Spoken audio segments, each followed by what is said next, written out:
So, looks like the opening of the month, Sag, starts you off with 7 of Cups in reverse.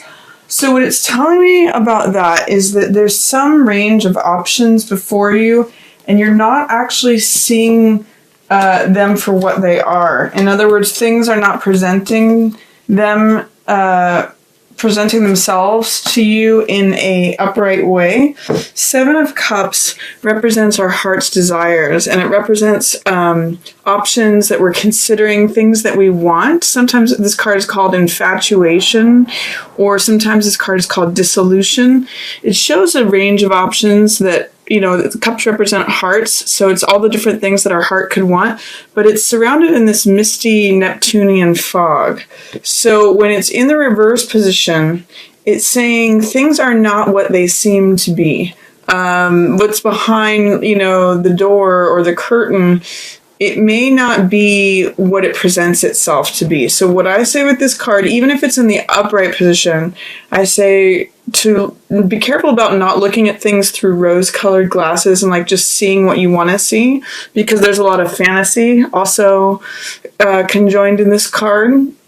And in this position, it's even more so in some ways, where it's do your research, check out that things are actually presenting themselves to you as what they are. Check out that it actually is what it presents itself to be. That's the number one. And be careful that you're not falling into fantasy or seeing things through rose-colored glasses here. Because you do have an opportunity to be fulfilled and be satisfied. If you don't, what I'm getting with these two cards together, Sag, is that if you don't buy into the shiny, rose-colored thing, you have potential to be really satisfied. Don't just go for the shiny thing or the low-hanging fruit, the first thing that looks appealing. Try to make a good decision and evaluate your options, and then you have potential to be very satisfied towards the beginning of June here. So that's 9 of Cups. This card means satisfaction. It means a wish fulfillment. It means, 9 cups all filled. This is all sort of showing your banquet or your bounty. So it means feeling absolutely fulfilled and satisfied. So take time with your decisions towards the beginning of June, or especially with attractive options. Look through the fog and see things for what they really are, and then you have an opportunity to be really satisfied. I'm reading this as you, Sag. This is Queen of Rods, which is Queen of Fire. And basically it means someone who's a master of fire. And she's usually really has a sunny disposition. Sagittarius, you're known for that. You have this optimistic, happy-go-lucky, pretty thick-skinned, love to laugh. And you can just let things sort of roll off your shoulders. And that's how Queen of Rods is. She's got a good sense of humor. She's witty. She's confident. She's sunny. We see the sunflower blooming here. So I'm showing not only you as the highest version of yourself, as Master of Fire, as Queen of Rods, but also as being satisfied with this 9 of Cups energy. But you're going to have to get through getting over any little infatuations, little shiny things, little rose-colored glasses stuff. Get over the fantasy world, or seeing things as you want to see them versus how they are. That's a big 7 of Cups in reverse message. And then also towards the first part of June, there's going to be something that you're going to have to let go of. You may come to some realizations in being this higher part of yourself. There are some old belief systems that are coming to a close, and that it's time to let go of. Swords represent the mental element. They represent ideas, thoughts, knowledge, and in 10 of Swords, I always call that a belief system, because it's all these ideas. And you can see they're actually killing the person. It's actually stopping him in his tracks. There's no future progress with this belief system. There's no future life. It's just stagnant. It's dead and old. And this card is often called bottoming out. And whenever this card comes up, 10 of Swords, it means the end of a cycle of something. And I often relate it to the end of a belief system. So I think through achieving this satisfaction, getting through these clouds, being satisfied and saying, wow, I'm really shining and radiant. I'm really like my Sag self. It's going to harken the end of some sort of belief system. I feel like this is a shedding of a skin for you, Sag. Like you come to a realization and you're shedding a skin, and the old beliefs that you used to have no longer apply. You're incorporating a new belief system, or letting this one go, that is actually causing you to have a lot of freedom and optimism. It's kind of like when you throw off, if you've been carrying sandbags around, or beliefs that are hurting you, or draining your energy, draining your life force. That's what this blood represents. When you cast those off, it's like letting go of sandbags. It makes you feel free and airy and light and carefree and trusting. And that's what this card is about. And open. This is a card about openness, about trust, about faith, about beginning a new adventure. It's 0, where all things are possible. So what I like about Queen of Wands showing up for you, Sag, and then also Fool, is that this is a level of mastery. This is recognition of letting this old belief system go. And then you kind of get this new youthful kick to you, which is very Sag anyway. I mean, you guys are very enthusiastic. You guys are very just fiery and alive. So when Fool is showing up, it's like, oh my gosh, I threw away all those old beliefs that were limiting me, draining me of my life force. Now I just feel like I can tackle the world. The world's my oyster. It's got a lot of adventure to it, and trust and faith. So it's a really fun card to show up for you, Sag. You guys are the explorer anyway. Sagittarius has explorer energy to it. And this is all about like travels, new adventures, being open, trusting, having faith. So, and this card is really about, I think I said it, but being carefree and feeling like you don't have a care in the world. So enjoy that. And a certain amount of innocence too. That's what all this white, the white rose, the white dog, the white undergarment, that's what all that's about. I'm also going to say, you don't, especially towards the middle of the month, don't worry about like fitting in with tradition. Don't worry about social mores or expectations. Hierophant is all about doing what society tells us to do, falling in line with our roles that are given by society or the church or spirituality, or the structures that we receive within Emperor, which is the card right before this one. Hierophant is about enforcing those rules and having dogma, he's connected spiritually, but he likes to maintain the status quo and is all about tradition. So with Hierophant in reverse, it's saying, you know what, you get to buck tradition. Whatever used to be the way, or what your beliefs were about how you had to operate, you're Fool now. You get to break free of all that. You get to kind of laugh at all that. This is very serious. It's very saying, you have to wear this hat, you have to behave this way, formalities, traditions, manners, etiquette, all that, diplomacy. Fool is just like, hey, I'm just playing. I'm just like a kid again. I'm just laughing and playing and doing whatever I please. So it seems kind of like a fun time for you in the middle of June, Sag. And then I do see there's 2 Wands cards here, which are in reverse, which are fire elements, which is your ruling element here. So now these are 2 very different characters. One is Page of Wands, Page of Fire, which is all about willingness, optimism, willing to try something out. Page considers it. Wands means activity, vitality, action, passion, life force. So with Page here holding it up, normally in the upright position, it means motivation, optimism, willingness, openness.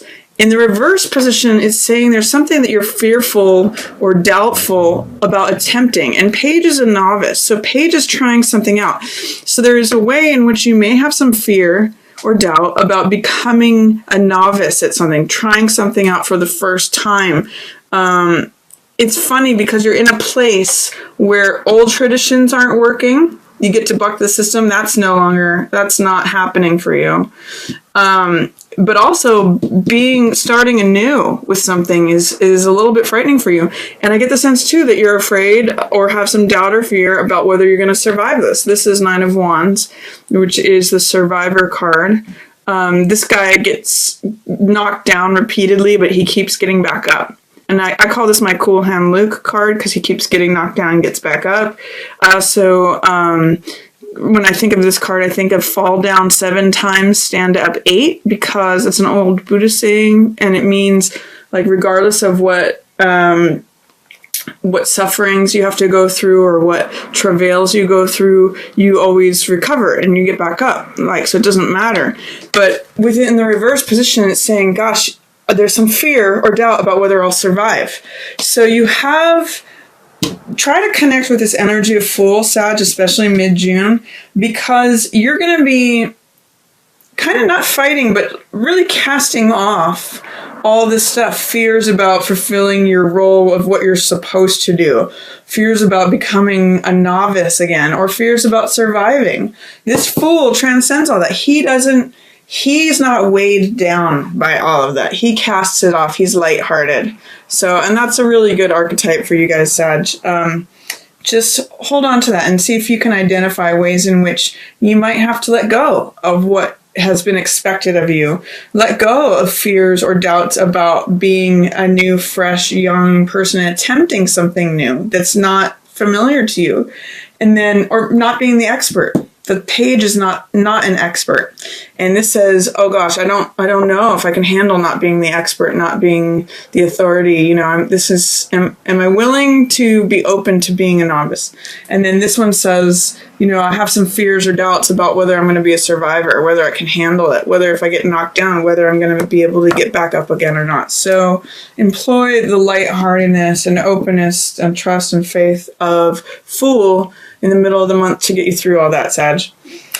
And then towards the end of the month, you have an interesting mix of fire elements and then getting through some powerlessness and release of your victim mentality, and then ending up with an opportunity to have your heart really fulfilled in a new beginning. So with these 2 cards, this card, 7 of Wands, is about standing up for what you believe in. This is, sometimes this card is called struggle, and sometimes I often call this card success despite adversity. And one of the things about this card is that he's in an advantageous position. He's on the top of the mountain, fending people off. So he's either leading all these people or he's fighting them. In the reverse position, it tells me that you may be having a hard time seeing how you are in an advantageous position.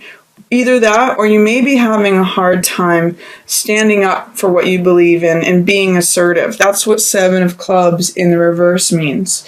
But five of Wands tells me that there's like a little bit of competition going on. This is open warfare. This is, and sometimes I call this card playing versus fighting. So there can be a sort of fun element to this card, as we see in competition or sports, even though it's like mock war. You know, it could be serious competition, or it could just be playfulness. So what's going on in both of these cards is struggle or challenge, or, you know, people with different, people fighting for something. In this case, competition. In this case, standing up for what you believe in. And this is saying you may have a hard time standing up for what you believe in, or realizing that you have an advantageous position in the fight. So there's some interest, like I would say with these 2 cards coming up, be willing at the end of the month to throw your hat in the ring. Be willing to compete. Be willing to fight. Be willing to show up for yourself and fight for yourself, because you are in an advantageous position, even if you don't think you are. I would say there's a lot of negotiating power right here. You know, this is competition. This is sometimes when this card shows up with around Cups cards, it's like people fighting over a heart. It's like romantic competition. That's not what's happening here. But what I want to emphasize is that there's a certain amount of playfulness that can be employed with this. And I want you to recognize your advantage in the situation, because there will be some fighting, some standing up for what you believe in, maybe some competing, but you have an advantageous position there at the end of the month, Sag. And then once you get past your feelings of victimhood, that can show up here too. If you feel like, oh my gosh, there's just so much open conflict, there's so much warfare, I don't believe in that I can assert what I believe in or what I stand for, that puts you in victim mentalities. Eight of Swords is feeling powerlessness, feeling victimized, feeling like you're surrounded. But again, it's just your thoughts and your beliefs that are doing that. This card, Eight of Swords, is kind of like Ten of Swords in that it's the thoughts that are draining your power. This one is that she can't even see that she's free because she believes, oh yeah, I'm surrounded, I'm captured, that's it for me. I can't move. However, she could easily walk away from these swords. She could lean up against one of these, cut those binds, and walk away. She's actually free. It's just her beliefs about her being captive that are holding her there. So that's what's going. I think there may be some element, Sag, for you thinking that you're not in an advantageous position, and that if you do fight for yourself, if you do challenge what's going on, compete, stand up for yourself, there may be some fear or doubt about ending up as the victim, as the one who's powerless. But I'm going to encourage you to see that that's not true, or that it's only true if you believe it. That your beliefs are what's encroaching upon you. And then at the very end of June, Sag, you've got Ace of Cups. Now this is a new beginning. You can just see in the imagery of the card, it's my cup overfloweth, my cup runneth over. It's emotional fulfillment. Again, cups represent the heart element and emotions. So it's like your heart being so filled that it flows over. And aces are new beginnings. So this is the dove of peace that lands when your heart is filled. It's a new beginning. It's the universe trying to hand you something that you love. It's basically joy, creativity, love, passion, all of that stuff that fills your heart. And that's available to you at the end of the month. Once you get through fighting for what you believe in and getting past that fear about ending up in a powerless position, once you release yourself from this Eight of Swords energy, you end up here at Ace of Cups, which is beautiful. And it's totally available to you.